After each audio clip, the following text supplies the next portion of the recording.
Triste réalité, lisolo ya pasi et salami bongo na Afrique du Sud. Ndeko mobali oyo akufi. Akufi pona nini? Akufi na kombo ya Fondation Mutombo Dikembe na munoko na ye. Papa oyo azalaki maladi, azali bongo ingénieur technicien, kasabanda ko bunda bunda.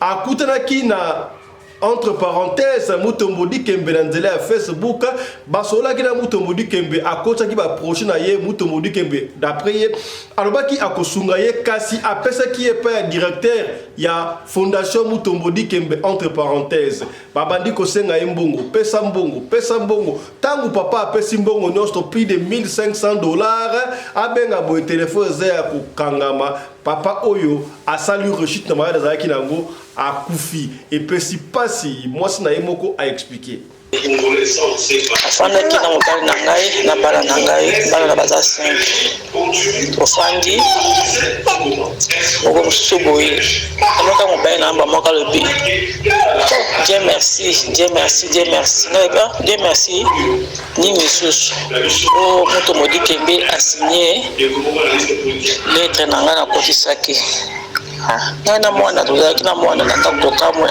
Mutombo Dikembe ya bisi Mutombo Dikembe a signé dossier na nganga ebaki yo ndenge nini yokutana Mutombo Dikembe na kati ya réseaux sociaux Mutombo Dikembe ekotuna ya yo oza nani osalaka nini yebi abandi kokomela te nga nafandi na Afrique du Sud naza moto boye naza boye nasalaka boye naza boye asololi mpe mobali na mpe ayebisi ye oyo azali babandi kosolola nde esika masolo na bango nyonso ebandaki na Mutombo Dikembe yango wana sasio na biso toyinaka bato so oza na baprojet na yo obi nini oyebisa papa mpe telemaki azalaki mpe moto ya baprojet ya ebele abandi koyebisa projet na ye directement papa zumbongo mususu akati na apesi na association Mutombo Dikembe pe basenga tembo akati ya pesi et papa ko sala makambo bonde nini mbongo bafuti yo zio kati boye ndenge ko sala boye bato na zomona bango eza bien kaka o attendons voir bazaba to peut-être Mutombo Dikembe akosala mabete bona boye apesi to comme na 30 août bon futanda papa mbongo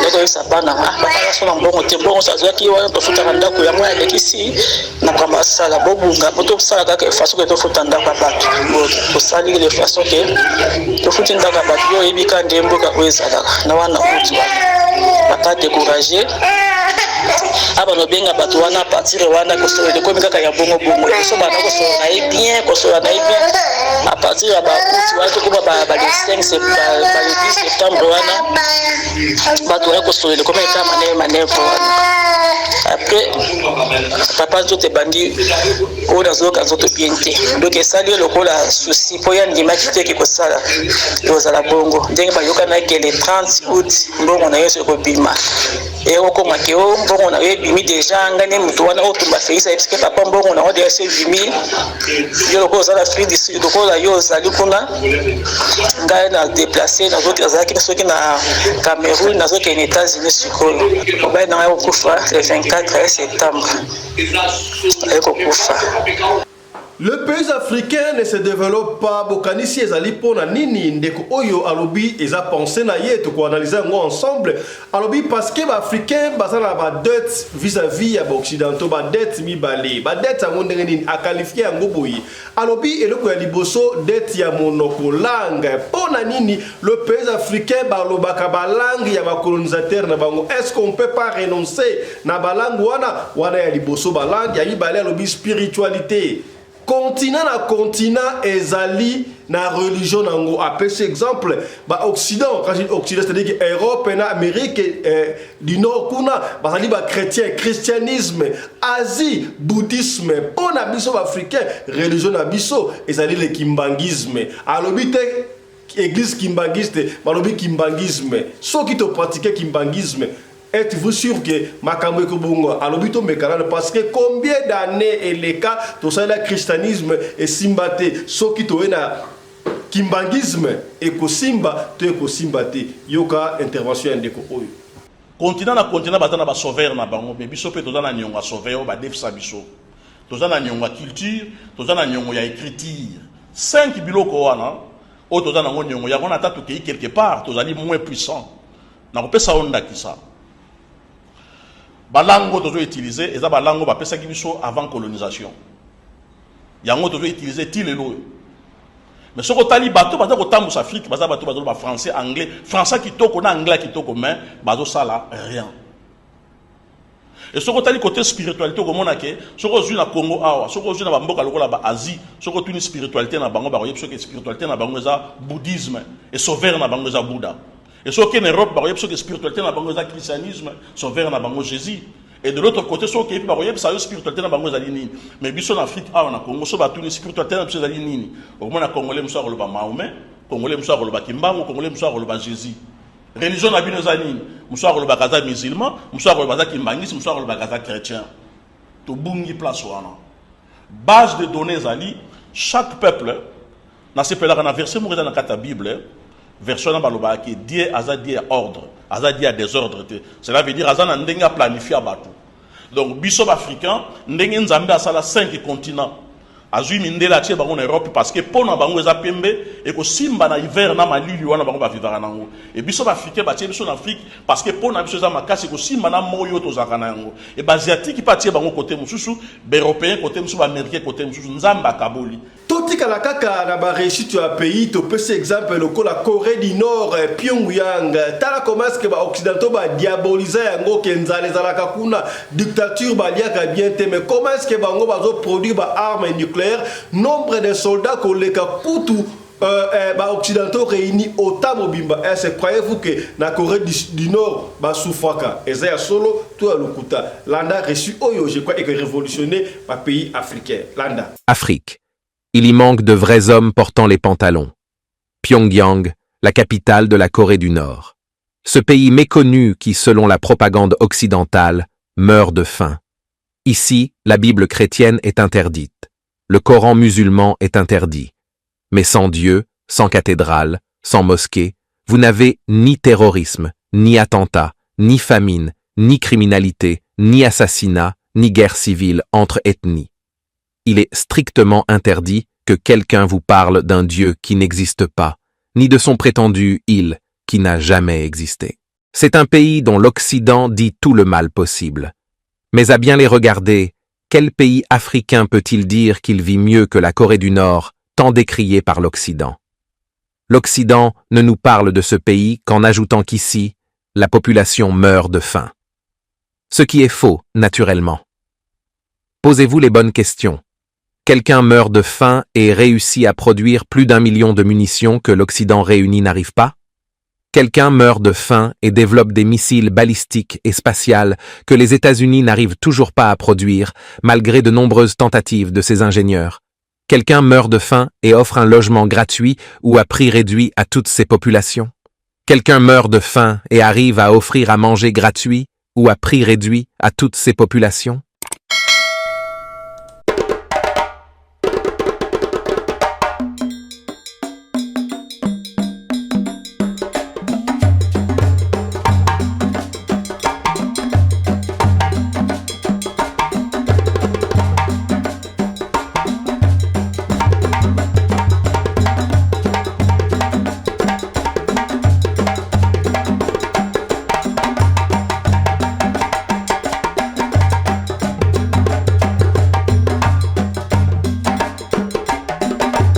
mobali mbinga na mwina ngolo aboya hydroquinone soki ezotambola basheri bazokwea mayanga na retrouve douce tendresse affection epa na yo nasalelo nini mpo ndimake na kupendaka sana shitakwacha pelende wenjoro.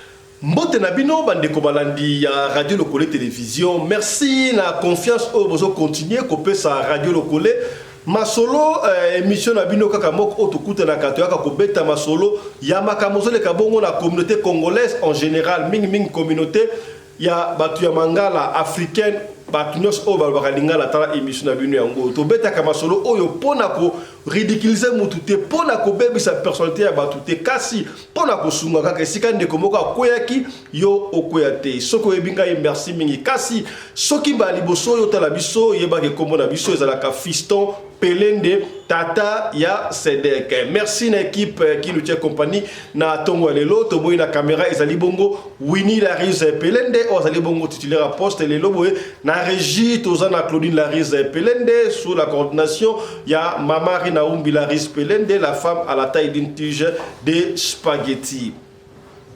Merci à Michael Josh qui continue à faire un coup de pouce pour la émission Oyo. Kota na site ya Michael Josh, c'est là article Oyo Michael Josh a BBC Bongo ya Siga et puis là montre Wota résistance ndenge ekiti kota kuna pa ya Michael Josh na site na Michael Josh LLC. Soki okoki kota te bengi biso to la numéro ya service clientèle ya Michael Josh na lien Oyo kokiko kota. Voilà ekendaka ndengwana.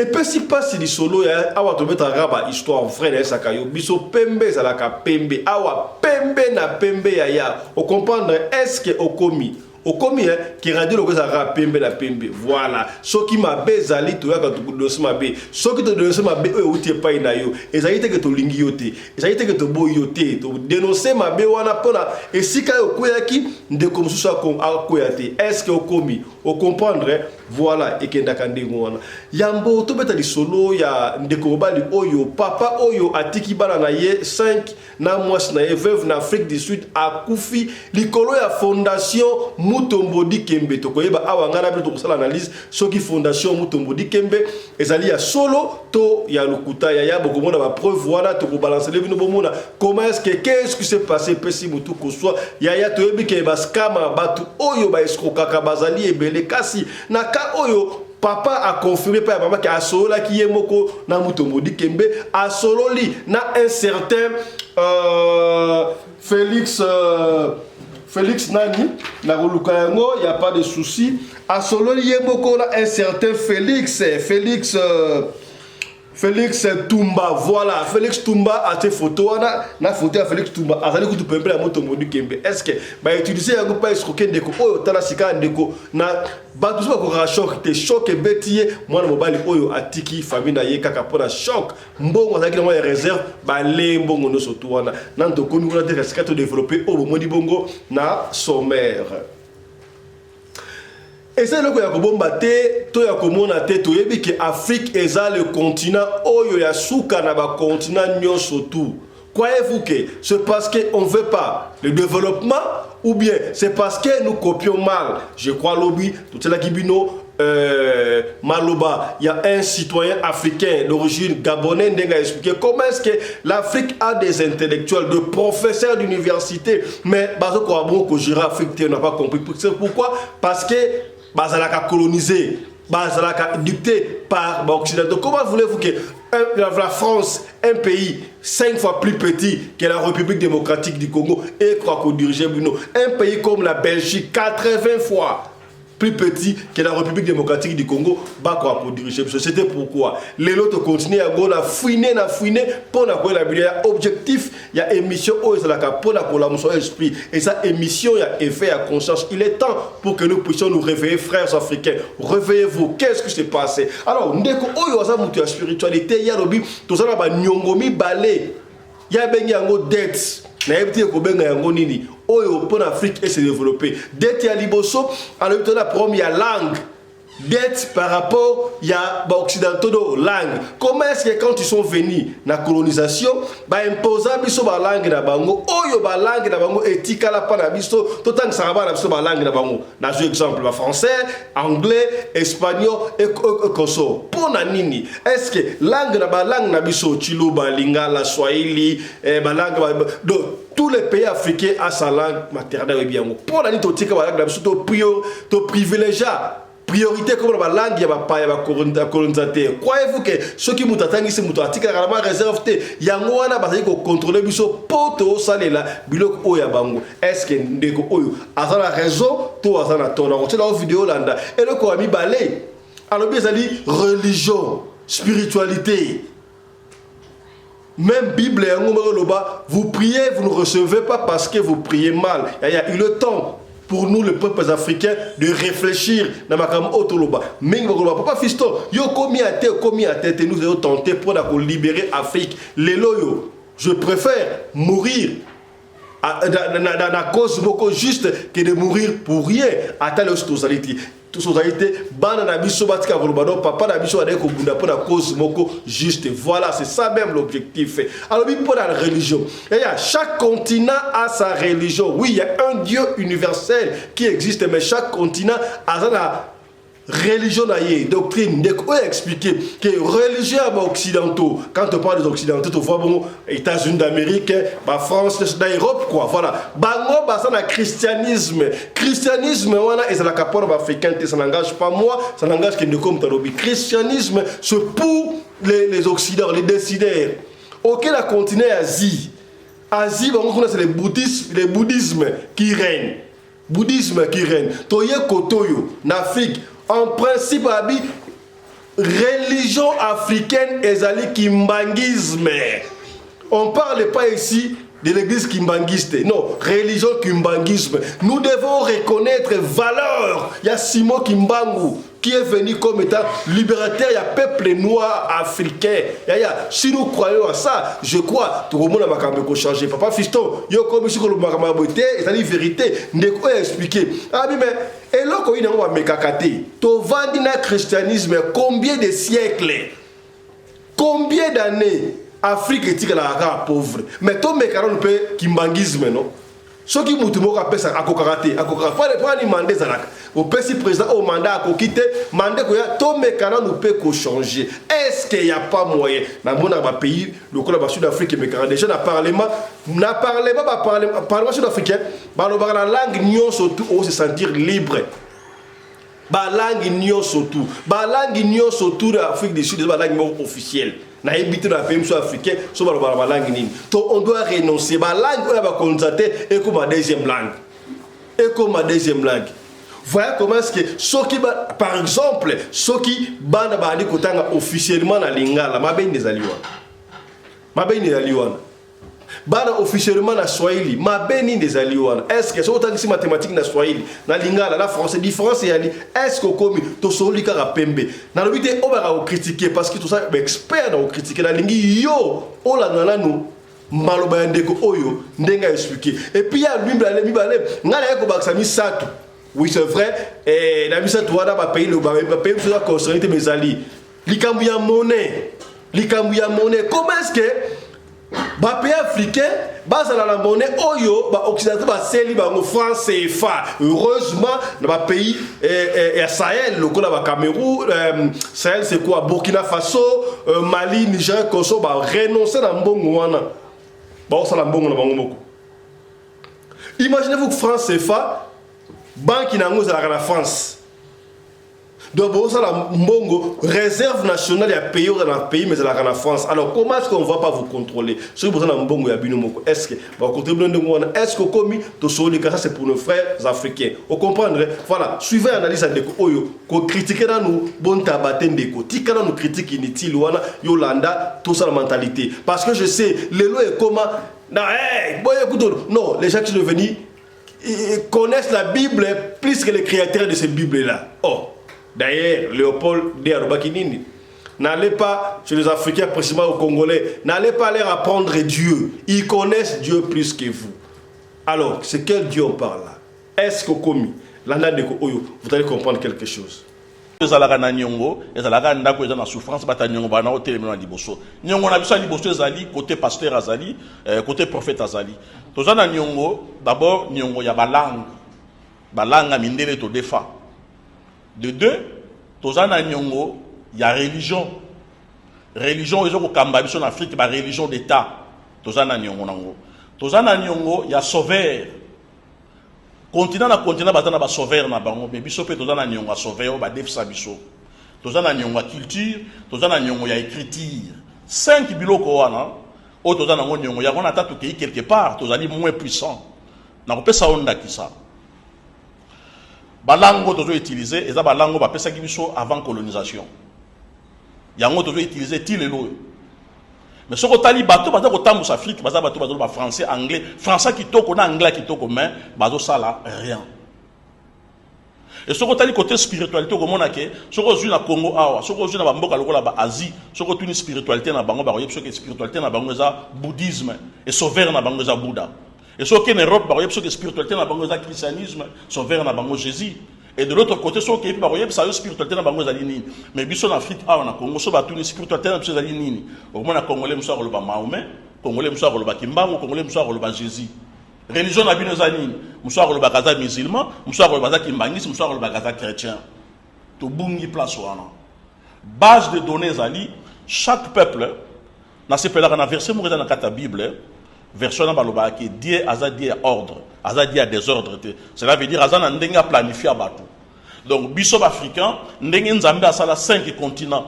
Azui mindela tie bango na Europe parce que pona bango eza pembe et ko simba na hiver na malili wana bango ba vivara nango. Et biso africain ba tie biso en Afrique parce que pona biso eza makasi ko simba na moyo to zakana yango. Et ba asiatique pa tie bango côté mususu, ba européen côté mususu, ba américain côté mususu, nzamba kaboli. Etanga kaboli, akaboli pe ba religion na ba sauveur. Azu nazi, atie Bouddha, atie religion na bango bouddhisme, azu côté muso atie pe christianisme, atie religion na bango na sauveur na bango. Biso pe en Afrique toza na religion, na zolo ba bien religion wana ezali religion kimbangisme. Yango mutu fallait à l'examen église d'état na kati ya mboka oyo ko diriger et accompagner gouvernement na l'état na batamusha mboka na biso pour baza na makasi na spiritualité et sauveur na biso eza kimbango. Na yebi ke kombo na tango ko déranger prophète, ko déranger bato baza kolanda biso, mais na kolobete kisi ya komela ezalaka toujours bololo tongai tonkele ezalaka kitoko te mais po bika okomela yango. Donc kombo wana kimbango ezali kombo tango mususu ezali pesa pasi na motema na bato ebele ezali ngai eza bololo mais po to bika po Congo ezwa solution, Afrique ezwa solution, faut to tya kimbango liboso. Soki to tya kimbango liboso to kende to mekana no kimbango parce que to meki Yesu to umeli y a rien, to meki ba musulman to umeli y a rien, to mekana no kimbango. OK, zinga bantu kozongela yo bande kola kati andako ko anda biso. Kozela tango te benga biso na numéro ya libongo na 7 de Kenayo. Voilà, je crois que si l'Afrique essaye de pratiquer le kimbangisme, doctrine ya kimbangisme, oyo simo kimbangu vuluzi kimbangu atiga, on verra même si l'Afrique est en retard. Natanga na magazine moko na kola sabine yango chaque fois.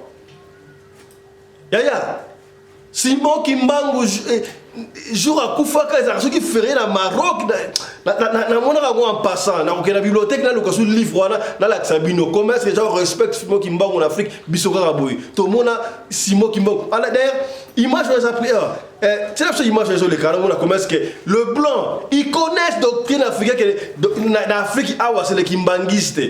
Le kimbangisme, pardon. Comment est-ce qu'il respecte Papa Simon Kimbangu? Il y a écrit ça sur l'image.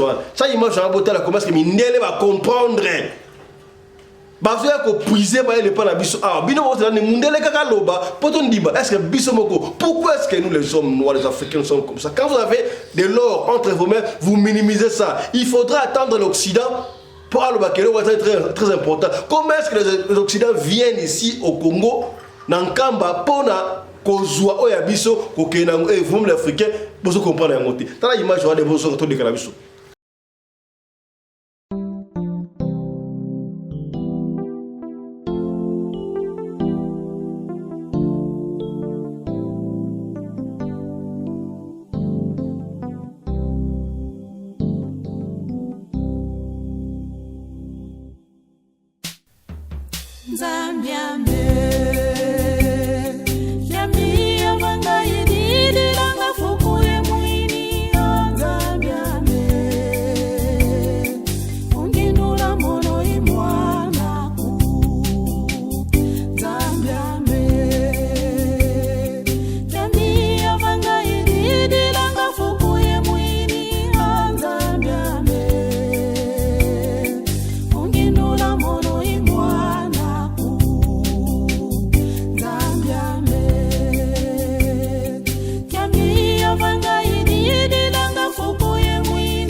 Même ordre d'idée voilà to que des sika na Corée du Sud ya ici c'est radio le collège ali émission ya éveil ya conscience to partager bandeko bino linga émission ka sika ba to finga batu ba sokolo ba non ça ce n'est pas notre objectif cahier de charge na biso ya émission ya éveil ya conscience et si quand on t'a ici à Simba quelque chose les occidentaux nous ont dit que le pays tel que la Corée du Nord Pyongyang kuna nzala ezalaka baliaka te eza mascarade eza lokuta yaya. Croyez-vous que la Corée du Nord Pyongyang kuna Israeli bazala na nzala babando produire biloko baproduire wana bamilitaire na bango baza ebele koleka autant basangani badeside bamilitaire ya autant ya NATO basangani ya Corée du Nord eleki bango basalaka baarme nucléaire badrone ndengo wana. Est-ce que si boyoka déjà peuple moko ya Corée du Nord azokolela, vous devez comprendre quelque chose. Est-ce que kuna balela de nzala bango na Corée du Nord yaya kuna on prie kuna c'est le bouddhisme respecta doctrine ya continent na bango bouddhisme kuna na Chine comme état de machine consort ya d'ailleurs que Chine siko asimbi makambu pona na bouddhisme na balada idéologie na bango na Corée du Nord yaya. Tu ne peux pas aller là-bas ou na bango religion existate. On vous parle des illusions. Les camps existent, voilà, ils sont condamnables. Il faut expliquer que les camps sont palpables. Est-ce que on a raison, tout on a tort. Est-ce que et puis si bango va se développer, si ko bino batu bo koyaka na obo koyaka wana, on ne sommes pas à tête de l'eau pour la évolution Afrique. Est-ce que banda bande o eleki bino aussi besoin des années. Évolution des hommes. Cette religion a été, c'est la religion des Occidentaux. Pour la commater batu.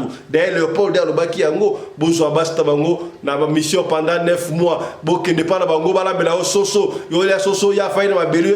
Yo mo faina mesa bolia. Kosa bango que le royaume des cieux est pour les pauvres. Yebisa bango l'eau les a comme le dossier tonga et consodo. Les oui béatitude ba kambuka kaya mabe pour na trouver la richesse dans ce nzoka c'est faux.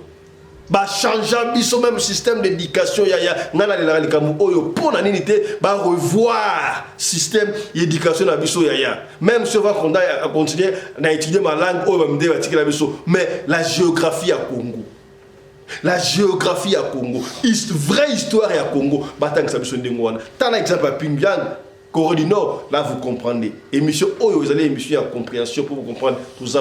Landa et bon tout parce que solo ya maman Oyo ndenge mobile na ya Koufi pour na entre parenthèses Fondation Mutombo Dikembe. Suivez. Afrique.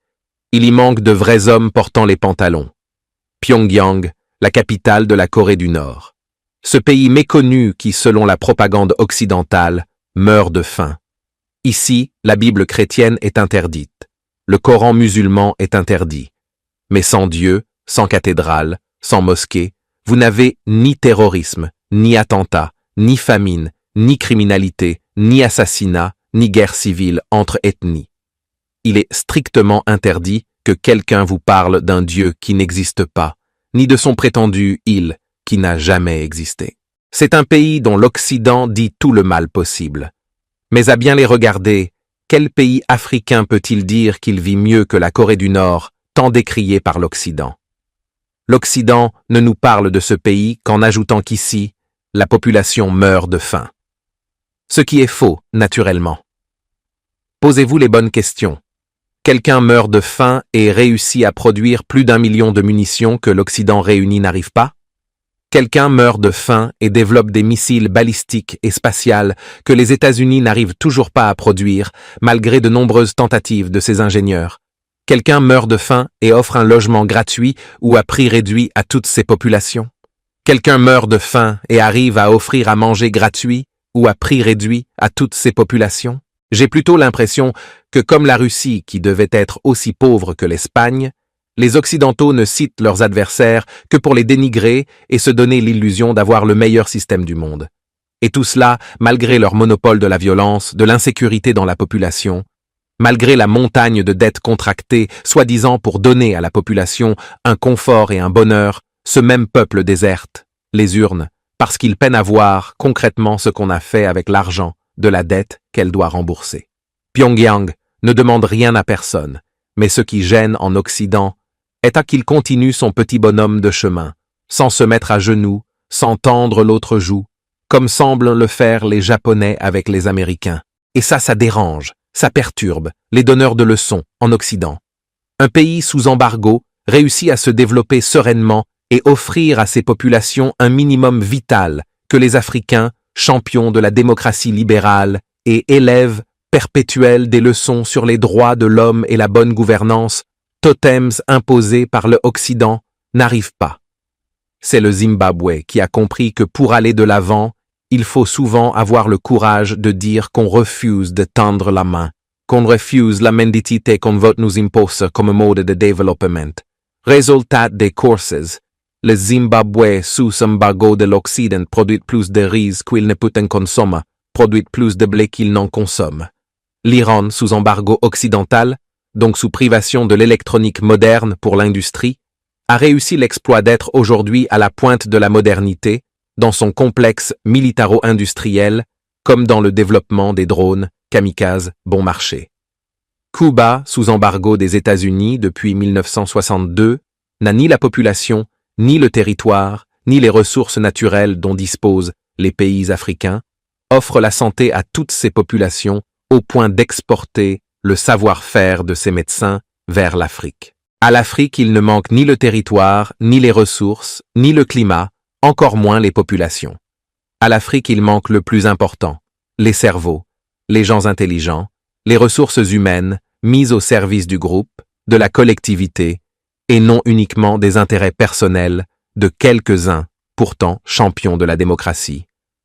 À l'Afrique, il manque des hommes, des vrais hommes, portant des vrais pantalons, qui sont prêts à se frotter à la concurrence des intelligences des autres hommes du monde entier et surtout ceux-là qui ont fait de l'Afrique leur garde-manger moins cher depuis 4 siècles. À l'Afrique, il manque des gens intelligents qui ne font aucun promis avec l'émotion et l'irrationalité. À l'Afrique, il manque des hommes intelligents qui ne croient pas à la sorcellerie et des histoires à dormir debout, comme des gamins de la maternelle écoutant des fables de Blanche-Neige.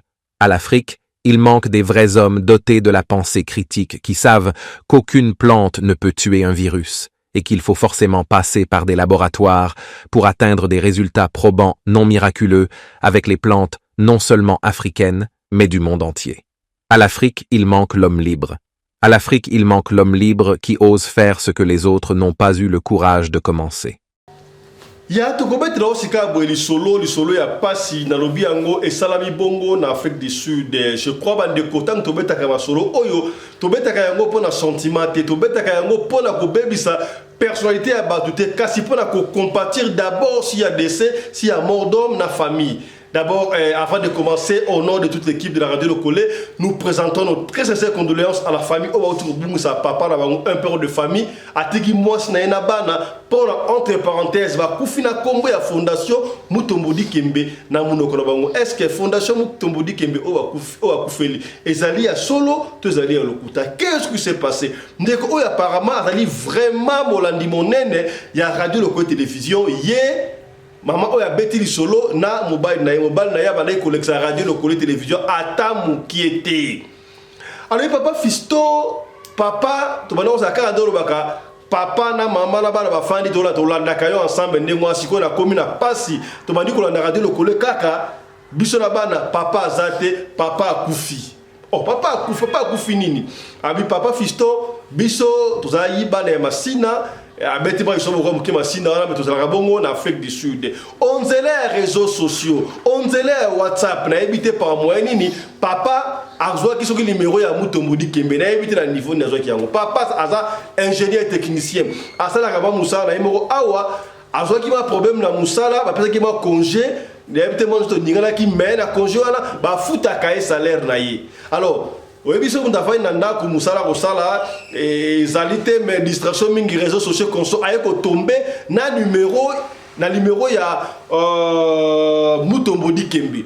Voilà d'après papa abandi qu'on soit na Mutombodi Kembe, ba solo na Mutombodi Kembe ba solo li la tout ni maman est-ce que voit oté voilà papa nous sa maman na yebi pena voix ya Mutombodi Kembe to solo na ye to ça ba tu ya province moko est-ce qu'on commis c'est que bien ba solo na Mutombodi Kembe ba solo ko so a féliciter en tout cas courage Mutombodi Kembe c'est là qui maladie siko biki en tout cas nzaba pambola et toucher Mutombodi Kembe papa en tout cas ndengo souhaiter nga bonne guérison boye et ça ninga kitoko mingi yo sala kanini sinon on a tali ingénieur et technicien ya solo projet na yo ezali nini on a un projet besoin projet na ngala sala boye 1 2 3 4 5 6 na z c'est vrai ça va premier été nga na ko aider yo dans la fondation nanga Mutombo Dikembe autofinancaka ba projet ya batu. Tala numéro ya collaborateur nangai. Combien ya collaborateur ago alobi Ntumba Félix. Ntumba Félix. Yoka bakomba ngora. Ntumba Félix. Siko yoka tangu sikoyo apesi pa Ntumba Félix. Ntumba Félix bandi kosola papa oyo bandi kosolola. Pour la preuve Ntumba Félix a tindeli kutu photo na ye oyo bazabongo na Mutombo Dikembe ye Ntumba Félix na Mutombo Dikembe photo yango bozomo na watu tu photo do le kawana Ntumba Félix bazana Mutombo Dikembe ya totobeta lisolo oyo kaka ndenge ba pesi biso muta pesi lisolo oyo mwasi ya mowei ye moko na ba preuve na ba photo soki omoni ke lisolo auto beti oyebi yango eza yango ate benga na limemia tobetaka masolo pona konuire batu te tobetaka masolo pona konuire te pona kobebisa réputation ya batu te kasi pona kosunga kaka esika ndeko akwei yo okweya te est-ce que okomi voilà tango apesi pa Ntumba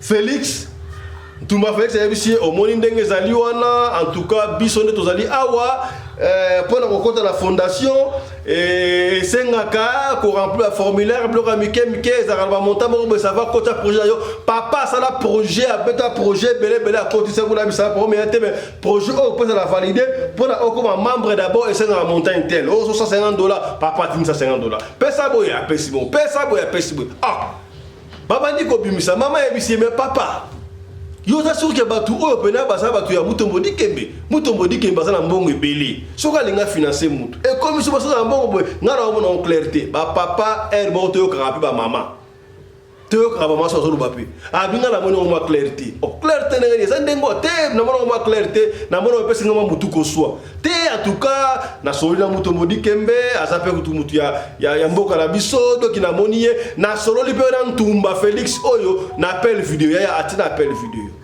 na ebité miracle ning basala ki apona ndeko oyo solo na Mutombo Dikembe na appel vidéo mais avec la technologie tout est possible ngana zone dimate que fondation Mutombo Dikembe ya bozo na formulaire ya zo le kawana formulaire zo le kawana ya formulaire na ya fondation Mutombo Dikembe pesa boye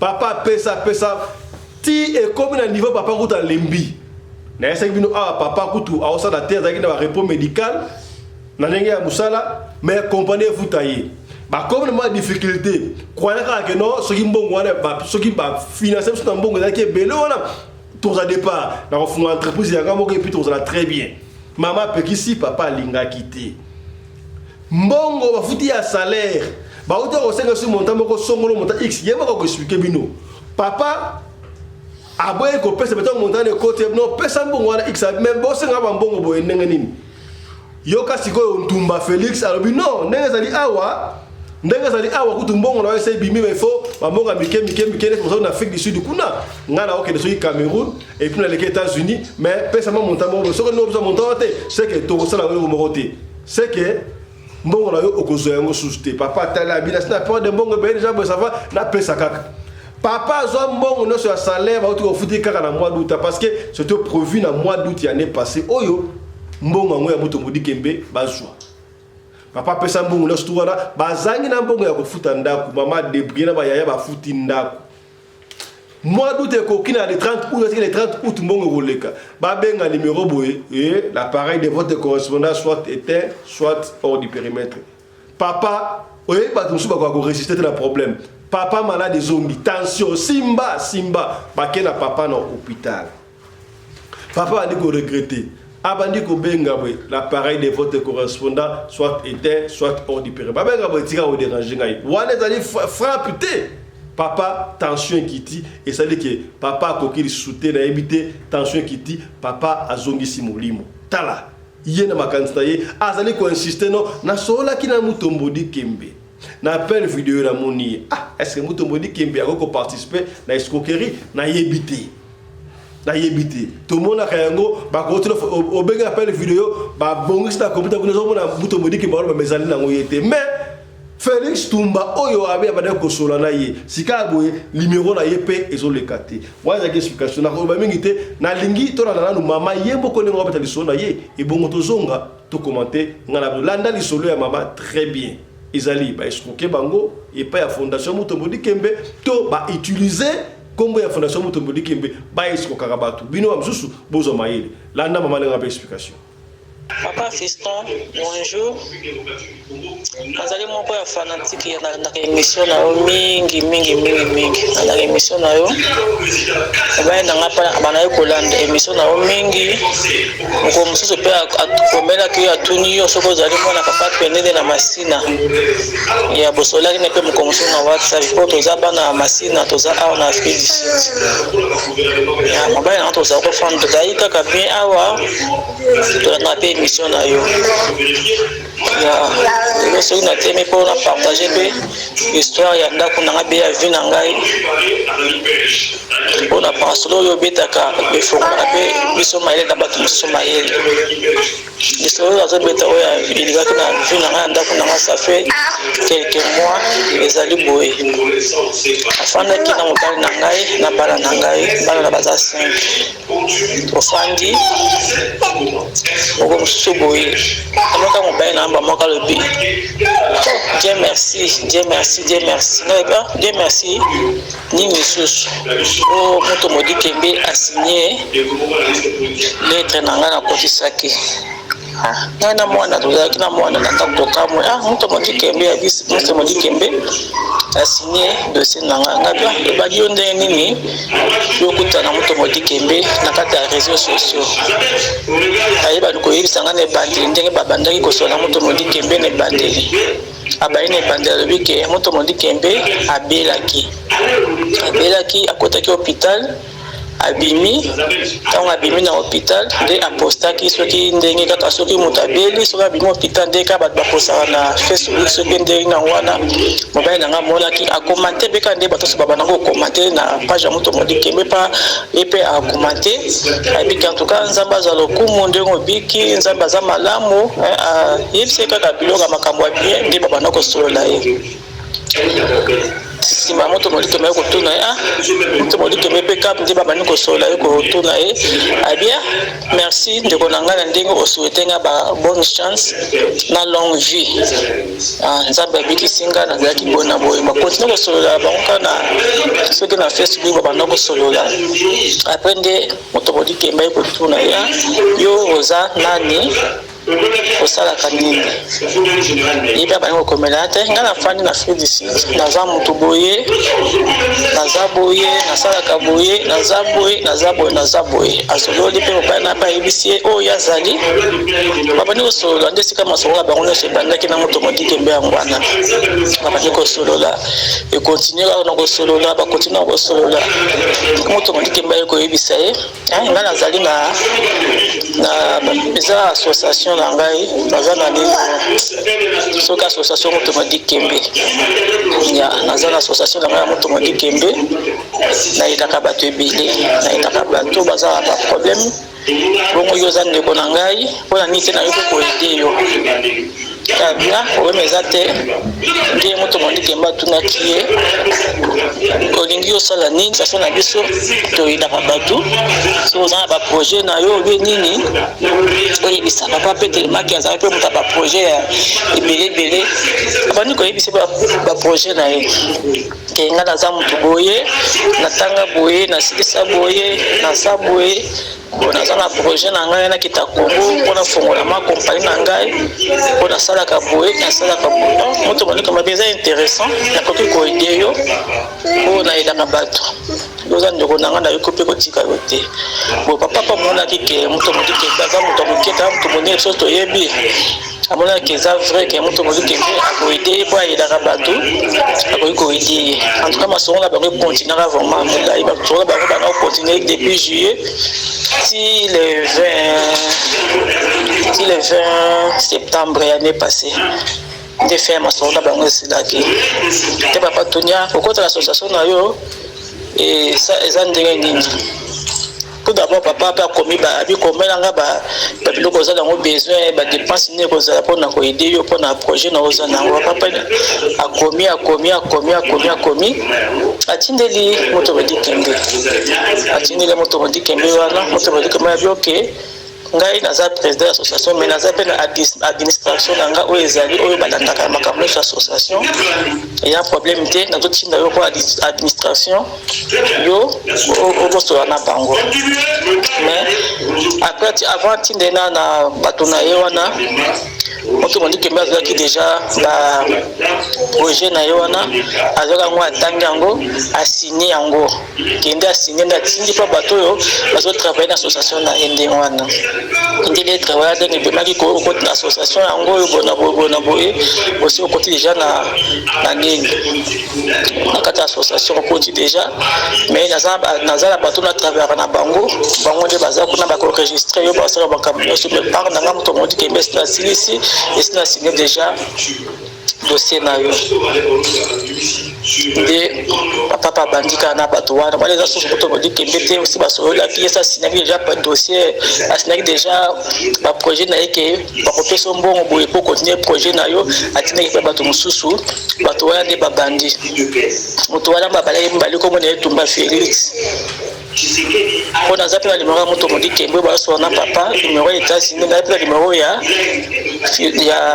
Tumba Félix bato mibale wana na zaba numéro na bango on a bandaki ko solola ko papa bana ko solola na bango boy par nanga na bato mola ka mouvement suspect na bien papa faut que ba to éviter les réseaux sociaux za makamebe moto modi kembe na zana diasi to yebi kaza na fondation eza fondation moto modi kembe aza la fondation na yo moto modi kembe mais il faut faire attention papa zaki na confiance que aza moto modi kembe aza ndeko na ye ba monoko moko akoko aventurier te akoko sala ye mabete azaki ma confiance makasi ke pa moto modi kembe la confiance vraiment que aza moto munene na mboka biso toyebi kazala association na ye toyebi ke ayedaka bato papa ayebaka ke akoide ndenge babandaki kosolola ekomi papa na bato na ye oyo wana ya administration wana ndi esika makambo nyonso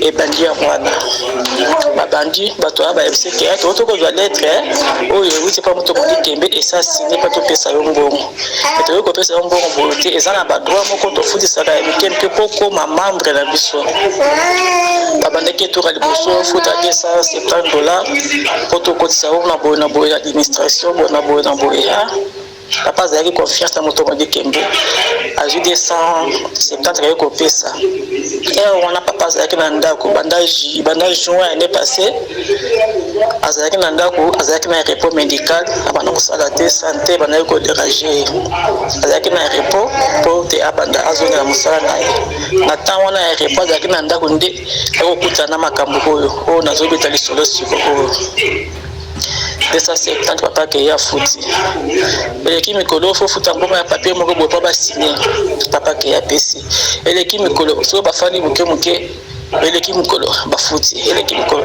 na bi papa makambo ndi na mona ezokendele eza vraiment malamu te eza bien te ndenge ezokendele oyo te moto modi kembe eza nini fondation moto modi kembe administration ezalaka fo kota na administration bafutaka badroit bafutaka bona bonga na biti ndenge ezokende nazomona eza vraiment normalité. Est-ce que yo solo na moto modi kembe o na solo na moto modi kembe na yebi voix na ye o na solo na même na peli vidéo na beka na peli vidéo na solo na ye na mon numéro moto o Tumba Félix boye o na solo ki pe na tele vidéo papa tellement kaza pe mutama yele intellectuel yeba kite ko ke makambo boye za boye ye po na ndenge ya zalaka bien kasi pe batno so bazalaka bien bien ata za moto modi kembe wa moto modi bazali na mbongo na déjà belé. Côté la fondation, on ne peut pas aider yo mtozala mbongo to senga aide. Il fallait que bala suba futa ba droit bi oui ezala na ba droit moko ba futa ka part tout so côté la fondation ezala kana ma droit moko boye pona ba mikanda po ba zwa bona boye en tout cas papa avec na confiance mingi tellement kwa kikeza mtu modi kembe abana ko pesa taka ba droit ba otinda e sika ba sengi bo ya pesi so ba sai ba zo ba sengi ba pesi to bana ko conseiller bana ba to conseiller mais tellement que na confiance mingi na mtu modi kembe e continue ka ko pesa bambongo na ye depuis na jiye wana babandaki makambo na bango na kuti mobimba eko kosala boye papa bi nde na moto oyekobenga mutu oyo ya mutu Madikembe atindaki epa na ye Tumba Félix wana abengi ye abia ngai nazosala te nazala ndako bongo nyonso botenga nga boye nazala moto mosusu kutu nazoya kodefa kobo ingai me nayebi te tozokende ti wapi nde nazomona mona nabokende boye oh non papa kobanga te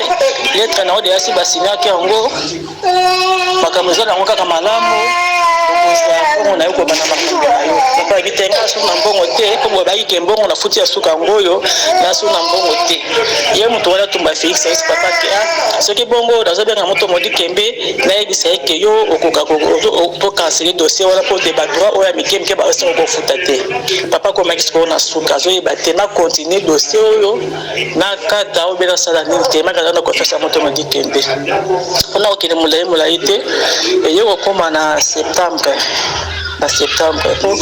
conférence ya bango suka basololaki na moto wana ya Tumba Félix ezalaki le 20 septembre ye koma avant wana bon papa balati kokomprendre ye makambo ezokende abaya kokomprendre déjà ke makambo na ezokendele bona azomona soki na so malamu te akomaki mwa badécouragement ngai banako papa mama mbongo ataki eyi tika mbongo wana eke kokontinue sino kopesa mbongo te sikoyo tozosala te mbongo nyonso oyo yake mike oyo kompani ozofuta yo malgré ozosala te me kompani ezokoki kofuta quelque chose mpo totoka lofuta nango na ndako ekokoma le 25 août kompani efutika ndenge mesa kofuta mbongo na ndako wana directement papa azwi mbongo mosusu akati na apesi na association ya moto Madikembe wala mpe basengaki mbongo akati apesi papa okosala makambo boye ndenge nini mbongo bafuti yo ozwi okati boye ndenge ekozala boye bato nazomona bango eza bien te eza kaka o attendons voir baza bato ya lokuta te moto Madikembe akosalanga mabe te bona boye apesi tokomi na 30 août mbongo afuta ndako papa mbongo ya ndako tokoyesa bana papa asona mbongo te mbongo azwaki wana tofutaka ndako yango alekisi na makambo asala bobunga po tosala kaka façon ke tofuta ndako ya bato tosali le façon ke tofuti ndako ya bato yo oyebi ka nde mboka oyo ezalaka na wana uti wana papa découragé abano benga bato wana a partir wana kosola ekomi kaka ya bongo so bana kosola na ye bien à partir ya bakuti wana tokoma ba le 5 septembre wana bato wana kosola ekomi eka manevre wana après papa nzoto ebandi oyo nazoyoka nzoto bien te donc esali yo lokola souci mpo ya ndimaki te eke kosala tozala bongo ndenge bayokanaki le 30 août mbongo na yo so ekobima ekokomaki o mbongo na yo ebimi deja ngani moto wana oyo Tumba Félix ayebisike papa mbongo na yo deja so ebimi yo lokola ozala Afrique du Sud lokola yo ozali kuna ngai na déplace nazalaki soki na Cameroun nazokende États-Unis sikoyo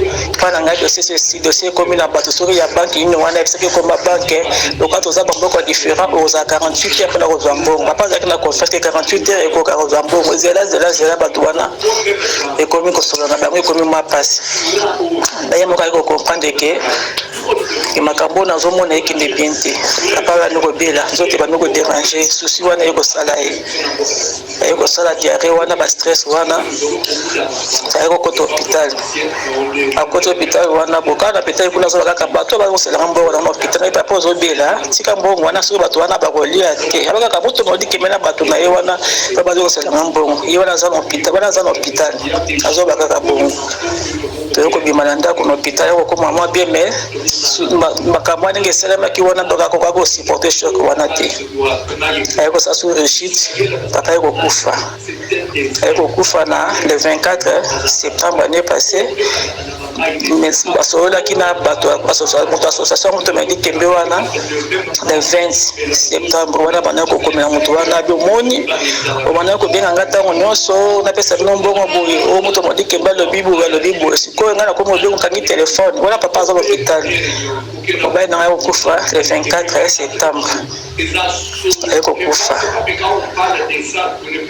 nde naye komona bamessage nyonso donc papa kufi telefone na ye ye komona baconversation na bango nyonso nde bando kosolola eza kata telefone na papa na mokanda naza nango soki olingi natina mpe foto ya mokanda ya lettre oyo batindaki okomi oza registre okomi associe na moto modi kembe fondation na kotindela yo soki okoza audio mokolo nini okotuna nga soki nakokanga mpe foto ya papier naza nango natindela yo nimero ya moto modi kembe oyo ya États-Unis naza nango tuma Félix mpe naza nango nimero na bango nga nakomelaki bango kotela nga mpe nakomaki babloke ngai bango mibale babloke nga kota papa mpe bablokaki nde yango nazobeta kaka lisolo mpo nayebi te ndenge nayebeta lisolo depuis kala nazalaki vraiment très bapasi loka quelque mois eleki papa akufi kala te donc na bana mwana mpe ndenge kobeta lisolo yango te nasepeli kaka nabeta yango na partage yango kaka mpona kofungola mpe bato mosusu mayele ya koyeba ndenge makambo ezokende soki mpe ezalaki nini. Voilà.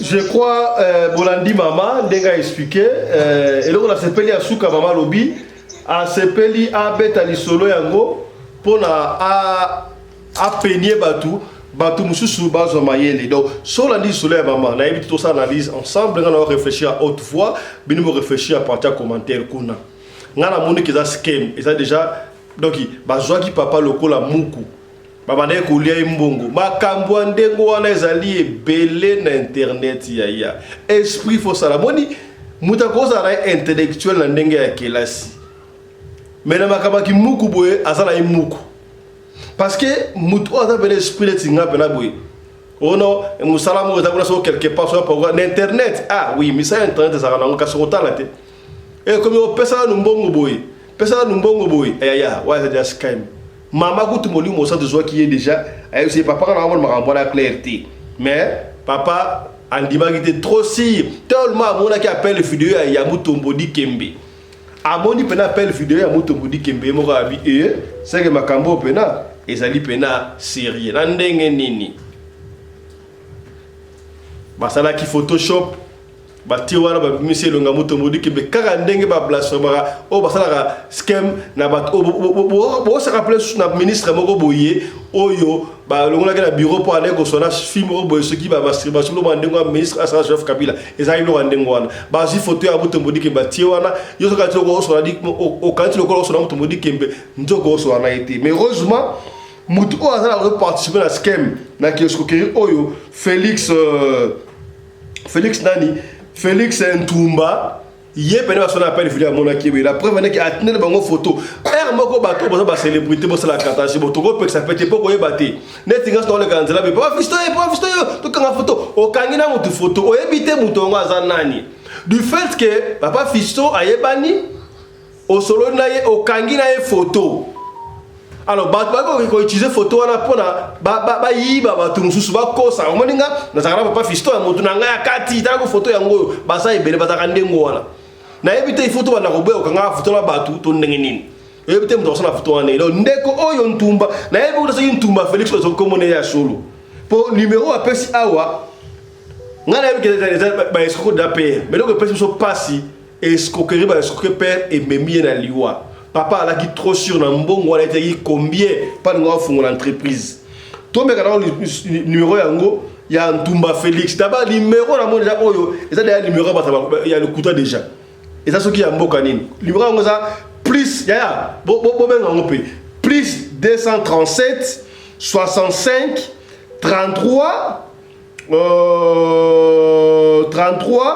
097 74 na bandeli yango boko marape comment rappeler pour la obenga et ça plus 237 00237 65 33 097 74 na me ko benga on a moni ku déjà na ligne de do aller do tant ba frapper père ba se ba longo longo na ligne moni photo ku de bo mon photo ku de zate et lo bo zate do gi na yebe so ke za ndele mais to be ça parce que ba moko na komel bango mais rien. Voilà, voilà eso na wa vide, eso le kuta vide. E goya ba ko tero pour mon araka azaku tu na ligne télé neza numéro déjà mamatro donc tout ça t'a un pamba ça déjà numéro déjà le côté à scan dans ça numéro déjà ça bloqué moi les combat très important baba ko enregistrer ba sima ba kwa ndango tozongi sikoyo na into zonga sikoyo na tozonga sikoyo na numéro ya Mutombodi Kembe o ya pesa qui est-ce que voilà peut-être numéro ya Mutombodi Kembe et ça peut-être numéro ya Mutombodi Kembe numéro wana indimité mais to ko pesa yango kaka na ebi ke zala ngo numéro ya Mutombodi Kembe te mais yo zo ngo numéro ngo liboyo ya ba escroquer mutu to pesa numéro opo yo benga zo yango benga peut-être avant l'émission to benga ko leka te peut-être yo benga e ko leka yebisa bino ba escroquer mutu ba to pona nini. On va prévenir ce numéro plus 1 43 82 39 13 44. D'après bateau va escroquer, va utiliser le numéro le numéro à Mutombodi Kembe. Na yede ce que ça numéro à solo to ya lokuta. Numéro ya ngoyo comment? Plus 1 43 82 39 13 44 to mekana nous ko benga yango tala soki ko pesa ndenge nini voilà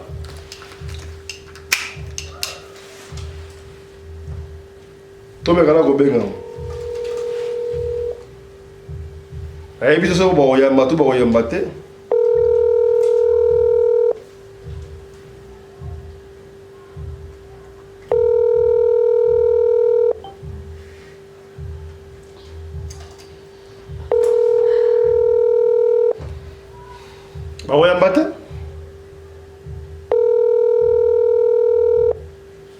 voilà, je crois on fait passer le temps pour rien. Numéro à moi, tu peux suivre numéro là. Ça rabino radio le coller tout ça la kango ensemble. Na bino to meki ah bomoni ele ki ku tata ko lekate. Donc soit temps ya kobenga yango na komeli batuango et puis so denzete mais à côté na luté na éviter héros tout ça l'émission. Oui, na États-Unis baza moi, il fallait qu'un principe alanda. Ayamba. Numéro à moi plus 1 43 82 39 13 44. On a évité ce que ça dit vrai numéro. En tout cas, I'm sorry, c'est un vrai numéro. Il y a Mutombodi Kembe. Nous sommes obligés parce qu'il y a eu mort d'homme. Makambo escroquerie. Oh papa, Koufi, à Tikiba Nanaye. Bon, me capé, Kobenga. Moi, je ne suis pas sûr que vous avez le vrai numéro. Il y a Mutombodi Kembe. Ça va numéro. Oh, bateau va escroquaka. Bateau va escroc. Baza et belé. Là, on insiste sur qui va escroquer au mbongo. Ba betio. Mo sinzo mamambongo. Benga biso. Toko dénoncer bateau yandengo wana. Pona. Basa la abe communauté la biso tolingi communauté comme ma propre comme ma clean makambo ya boye tolingi ya moté bo qu'il solo ya maman je crois nga na moni ki za escroquerie heureusement maman e moko ya IBP a moni ki za ki escroquerie salaka attention mutai la oje ba je ya ba tout na sema ko likolo te que oji musa na internet o ba so ma na poto loko la ba de ko escroquer ba na fait ici ah ya ba tu ba na nda ko ma mtale kanzela o kanti loko na mbongo te mais maman moko une simple maman alobino acheter à Mabatu Canada. Bah tu vas bimisa ba 200 000 reines na katanda ku 200 000 reines combien de dollars? Bah 10 000 dollars bah 10 000 dollars ibima na katanda ku. Mutala na mutu kate. Ata ko ba kolo so ba métro mais 10 000 dollars et vendre à la rake de poto fagum putu. Eh fagum putu. Et reste maman pa bela mbongo. Et les capés na biso ah. Bah ba ko akakati. Tout ça là angele to beti misolo oyo pona ko nuire te pona ko sunga yo kaka esika de kwa kwei yo okoyate. Merci na Winnie Laris Pelende azaki bongo na caméra lelo na régie ezalaka Claudine Laris Pelende ezalaki coordonné par Maman Rina Umbi Laris Pelende, la femme à la taille d'une tige spaghetti, ni courbure ni virage. To partager les choses peut-être ce que sungiote mais eko sungande komoko songolo et sikamoko pakala. Allez, portez-vous bien, santé de faire à tous. Chap chap. Et tchara. Kombo nangai fiston Pelende, tata ya Sedek. Merci na sponsor officiel ya chaîne Oyo Radio Lokole. Il s'appelle Michael Josh. C'est aussi pour s'habituer déjà vous bien Michael Josh. Logo to griffe ya mwana mboka basé aux États-Unis et pas wapi ya soki olingi osomba bilamba ya marque na marque kota bongo na et pas Michael Josh surtout bilamba ba sécurité nyon surtout non besoin côté pas Michael Josh au komona yango. Ce qui est spécial c'est quoi? Til le 30 avril oyo Michael Josh a quitté si bongo ba montre bongo batunde ba liko sobo ba montre talaka montre haute résistance montre oyo okoko tona kata mai okoko pour na mbula okoko soko na mbula na nkona plage et kolongwate confort benga Michael Josh pona ozo montre ya kitoko na moins cher kititalo yo pe muto lingara kolata bongo ba super wax hollandais Michael Josh a sali promotion sika boye kaka 50 pièces te ata parti à 2 3 4 5 pièces benga Michael Josh comme ça okozwa livraison à domicile soki ozali na moyen kokota na site ya Michael Josh te Michael Josh LLC benga biso to continuer au lien site wana topé toko pesa yo numéro ya service clientèle ya Michael Josh voilà ekendaka ndingo wana pona yo muto mitungisa ma poison en nzoto to bateli yo poison to yo ke affecte wapi benga biso toko chayo en contact kama ndeko o ba na anti poison pona yo o bongama on ne sait jamais yaya famille to tika kala baninga otika kala makambo échanger est-ce que comprendre anti poison ezali benga biso o to lobaki te tolobi